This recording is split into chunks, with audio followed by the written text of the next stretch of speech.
Buenas noches, hermanos, es bueno estar con ustedes a esta hora compartiendo la palabra.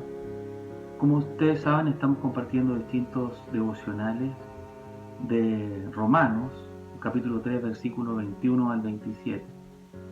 Como ustedes bien saben, partimos del versículo 23 haciendo estos devocionales. Partimos hablando sobre el pecado. El versículo 23 dice lo siguiente: por cuanto todos pecaron. Y hablamos sobre el pecado. Hablamos sobre que este pecado en verdad no es un error, sino es un atentado contra la naturaleza propia de Dios, es una rebelión contra Dios.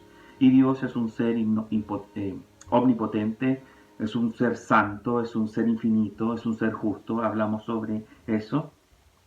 Y también continuamos hablando sobre dice el versículo 23, y están destituidos de la gloria de Dios. Y eso hablamos la vez anterior sobre este fallar, si se recuerdan, este fallar que tiene el hombre de poder hacer la obra de Dios, de poder alabar a Dios de forma digna, porque su pecado ha deformado la imagen de Dios, la imagen y este motivo que le dio Dios para que todos los hombres puedan dar gloria a Dios, y el pecado le impide ese dar gloria a Dios correctamente, y puso su imagen, ¿no es cierto? Puso a él mismo, se puso delante de Dios, el hombre sin Dios, por supuesto. Pero la pregunta que vamos a ver hoy día tiene que ver qué tan profundo ha afectado el pecado en el hombre. Hablamos de que el pecado es una rebelión, el pecado no puede alcanzar la gloria de Dios, falla en alcanzar la gloria de Dios, pero ¿qué tan profundo afecta el pecado? Yo sé, hermanos, que algunos se están preguntando de por qué hago este tipo de devocionales y no hablo, por ejemplo, del coronavirus o cosas que son un poquito más, eh, ¿cómo se llama? Más que tiran el ánimo para arriba. Es que yo creo, hermanos, que en medio de la dificultad, en medio de la persecución, en medio de la tribulación, lo más importante es estar cerca de Jesucristo y tener seguridad de salvación. Y es por eso que estoy compartiendo con ustedes secciones y partes del Evangelio que están relatados en estos versículos de la Biblia. Es para que los sentimientos que ustedes tienen para Dios, hacia Dios, sean afianzados en la verdad de Jesucristo y en la verdad bíblica, que es nuestra única fortaleza en los días de dificultad. Entonces, por eso, hermanos, que yo he querido compartir con ustedes estos versículos que hablan del Evangelio de Jesucristo. Y también, como ustedes saben, otro de los motivos es que voy a empezar a hablar pronto ya de la justificación.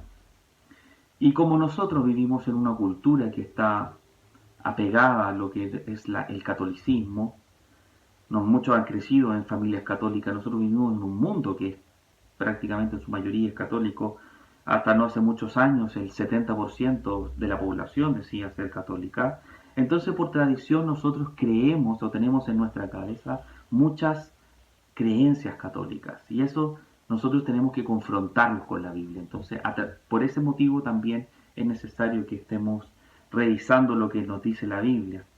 De hecho, muchos creen que porque yo hago algo bueno, Dios me tiene que recompensar por eso.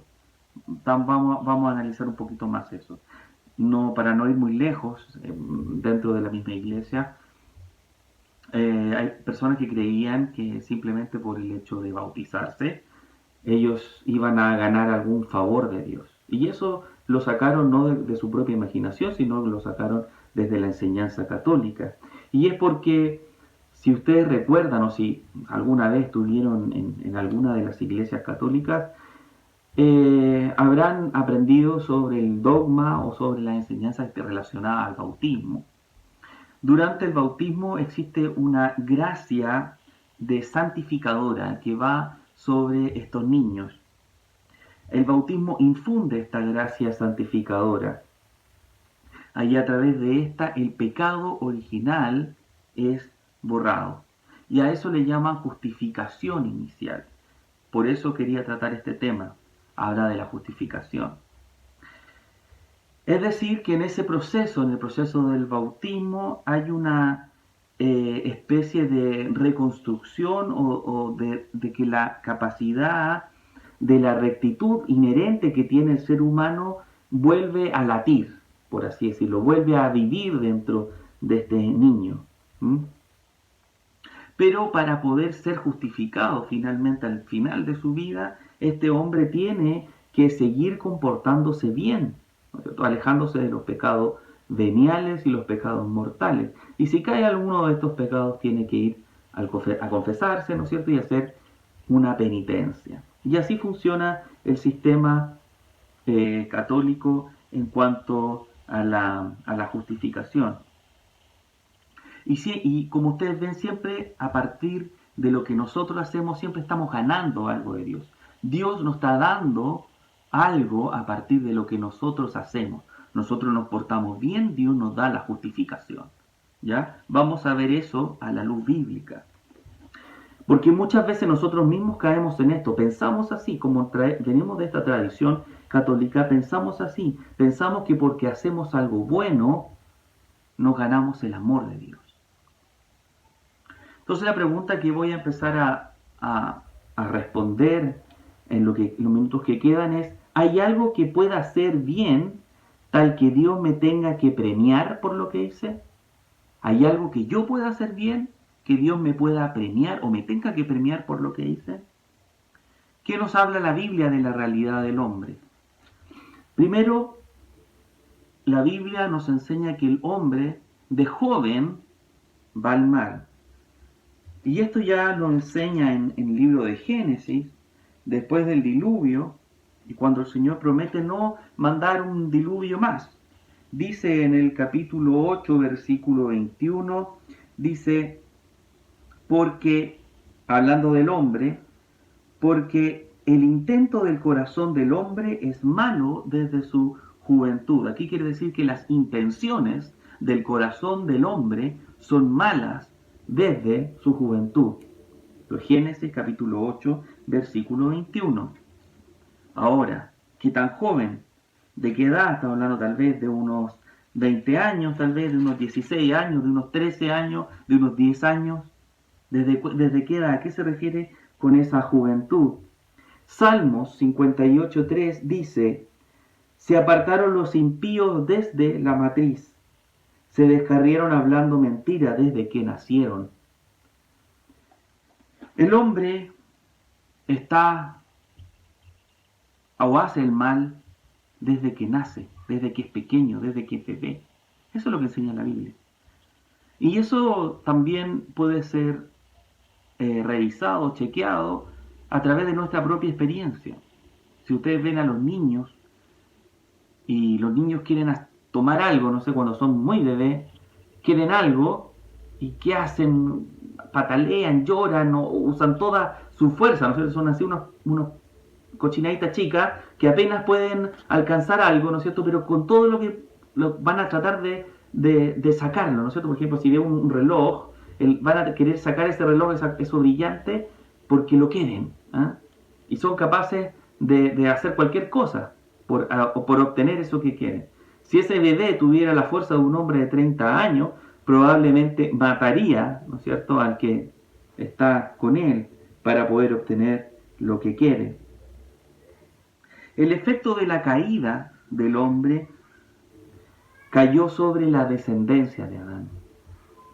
El efecto de la caída no fue solo para Adán, sino también recayó a toda su descendencia. Y eso también lo podemos ver en Génesis, en el libro de Génesis.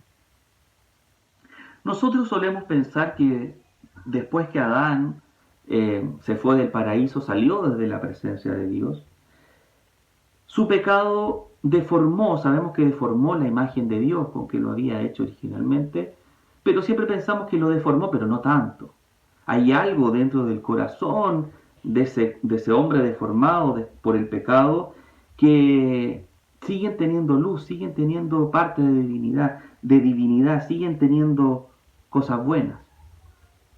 El problema es que nosotros muchas veces nos comparamos con lo peor.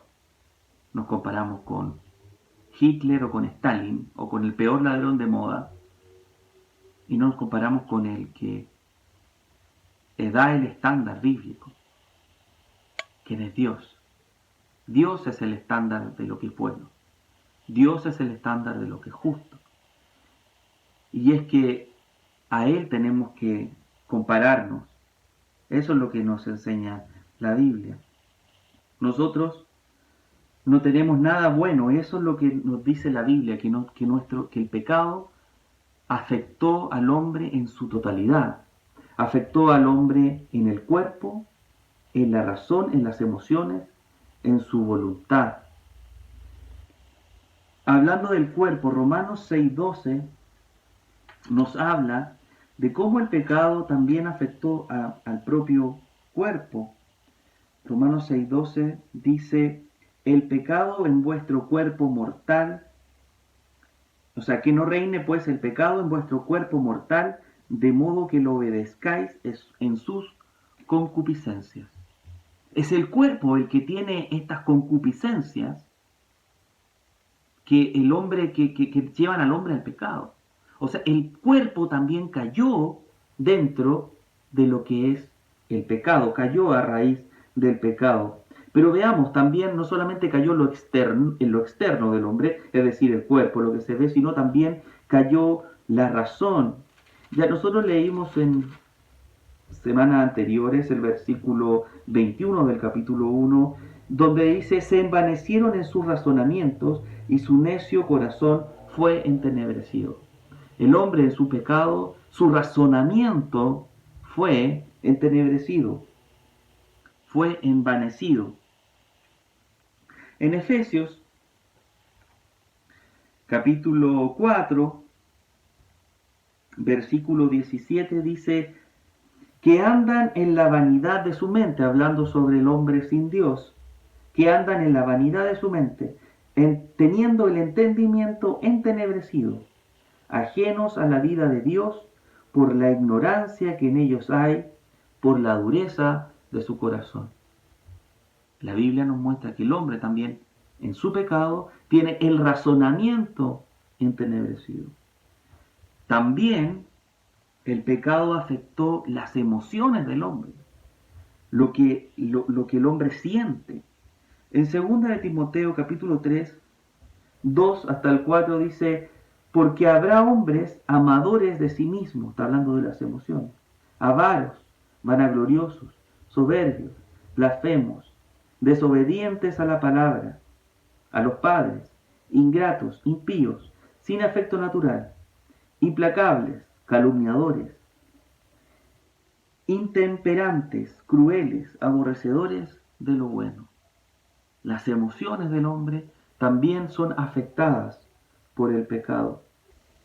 Incluso nuestra voluntad está afectada por el pecado. La Biblia nos enseña que nosotros éramos esclavos del pecado. La voluntad está asociada hacia el pecado. Entonces, el pecado, a través de lo que nos enseña la Biblia, afecta a todo el hombre. Todo el hombre, en tanto su cuerpo, su razón, sus emociones y su voluntad están afectadas por el pecado. No es que exista algún rayito de luz o algo bueno en el hombre, tal que pueda alcanzar a Dios, tal que pueda hacer algo por Dios, porque no hay nada bueno en el hombre, desde su nacimiento hasta su muerte. El hombre natural sin Dios, el hombre carnal, no puede agradar a Dios. Y eso es lo que dice Romanos 8:8, que dice, los que viven según la carne no pueden agradar a Dios. E Isaías incluso va más lejos. Isaías 64:6 habla de las cosas y las obras que hacen los hombres. Dice, si bien todos nosotros somos como suciedad en comparación con Dios, y todas nuestras justicias como trapos de inmundicia, es decir, cualquier cosa buena que nosotros hagamos, son como trapos de inmundicia, algo completamente desagradable frente a Dios, y caímos todos nosotros como la hoja y nuestras maldades nos llevaron como el viento. Aquí Isaías está hablando de que todas nuestras obras son simplemente despreciables frente a Dios. No hay cosa buena que el hombre pueda hacer frente a Dios para ganarse ese amor. No hay cosa buena que el hombre pueda hacer para ganarse esa justificación o para ganarse ese premio. Entonces alguien podría preguntar si es que no hay nada que pueda hacer o nada que pueda hacer el hombre para ganar o agradar a Dios. ¿Cómo el hombre entonces puede ser salvo si no hay nada que el hombre pueda hacer para agradar a Dios? El hombre entonces, ¿cómo puede buscar a Dios? Si es tan malo como la Biblia lo dice, y es que Dios nos amó sin causa. Dios nos amó sin causa. De tal manera amó Dios al mundo, a su creación, al hombre, que dio a su Hijo unigénito, para que todo aquel que en Él cree no se pierda, mas tenga vida eterna. Él no solamente dio a su Hijo para que tú fueras, para que yo fuera Él, sino que también nos dio el Espíritu Santo, todo el Espíritu Santo, para que nosotros podamos tener esa comunión con Dios. Capítulo 5, versículo 5 del libro de Romanos dice, porque el amor de Dios ha sido derramado en nuestros corazones por el Espíritu Santo que nos fue dado. Dios además da su Espíritu Santo. Y es que en estos pasajes vemos que solamente la obra de Dios la que nos puede llevar a salvación. Solamente es la obra de Dios la que puede abrir ese corazón duro de piedra para que tú puedas ver a Dios. Porque Dios es el que hace que personas que antes eran simplemente pecadores, Dios hace todo esto para alcanzar a personas que antes eran enemigas, personas que antes eran amadores de sí mismos, personas que son idólatras, personas que son pecadoras abiertamente, personas que están en contra de todo lo que hace Dios. Él hace todo para alcanzar a esas personas. Dios hace todo para alcanzar a esos enemigos. Él hace todo para alcanzarte a ti. Él hace todo para alcanzarme a mí. Dios hace eso para alcanzar personas que abiertamente van contra Él. Entonces alguien me preguntará, ¿qué son esas buenas obras? ¿Qué son las buenas obras que nosotros hacemos? Porque la Biblia habla de buenas obras. Y quiero comparar las buenas obras con una ilustración. Ustedes saben que los niños, cuando son pequeños, hacen dibujos, ¿no es cierto? Hacen un circulito y pintan a la familia. Y eso el día del padre o el día de la madre van y se lo regalan.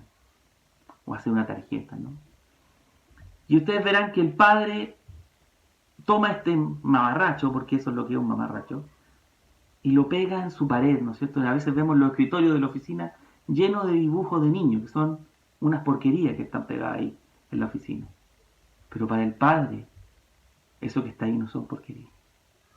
Eso que está ahí no es basura. Eso que está ahí es el amor de su hijo, que dibujó, ¿no es cierto? Hizo algo, hizo lo que podía hacer y se lo entregó a su padre en amor. Esas son nuestras buenas obras. Las obras, simplemente, estas buenas obras, nacen del amor que nosotros tenemos al Padre. Y le entregamos esto en respuesta al amor, en respuesta a la salvación, en respuesta a la obra de Cristo. Esas son las buenas obras. Y asimismo, hermanos, nosotros cuando hablamos el Evangelio, vivimos el Evangelio, esto también afecta, porque nosotros podemos descansar en esto, porque el Evangelio no va a depender de nuestra buena dicción o de cuán insistentes seamos, sino que depende de la obra completa de Dios. Nosotros tenemos este placer, este gusto de entregarle, ¿no es cierto?, el Evangelio, así como como obras de amor, como obras de amor al Padre. Tal vez nosotros vamos a dar el Evangelio en forma incompleta, pero es Dios quien va a hacer la obra en esa persona. Por eso, hermanos, que hay que seguir compartiendo el Evangelio, seguir compartiendo, porque eso son obras de amor que nosotros damos al Padre, y también porque es el Padre el que cambia el corazón de esa persona, es el Padre el que le entrega el Espíritu Santo, es el Padre que entregó a su Hijo para que muriera en la cruz por esa persona. Oremos también por la salvación de los que están alrededor de nosotros. Gracias, amados hermanos, y antes de terminar este devocional, vamos a orar. Padre amado, te doy gracias, Señor, por la obra consumada de Cristo. Señor, te damos gracias porque podemos estar ante ti, por esa obra magnífica, amado Padre. Porque podemos, Señor amado, honrarte, porque podemos, Señor amado, buscarte. Porque a pesar de que nuestras obras parecen buenas ante los ojos de otros, ante ti, Señor, ante tus ojos, tú que construiste todo el universo, e hiciste la obra magnífica de la salvación a través de tu Hijo Jesucristo, nuestras buenas obras son una porquería y lo sabemos. Pero lo hacemos con amor, amado Padre. Lo hacemos con amor y sabemos que tú las recibes de esa manera. Porque nosotros queremos hacer todo lo que viene de ti, por ti y para ti, amado Padre. Gracias, Señor amado. Y te damos gracias, Señor, por esa salvación. Te damos gracias por el Espíritu Santo. Y te pido, Señor, que nos vayas transformando cada día más a la imagen de nuestro Señor Jesucristo, para que no fallemos en darte la gloria, eternamente y para siempre. Dejo esta oración en los méritos de mi amado Señor Jesucristo. Amén. Amén, hermanos, y buenas noches.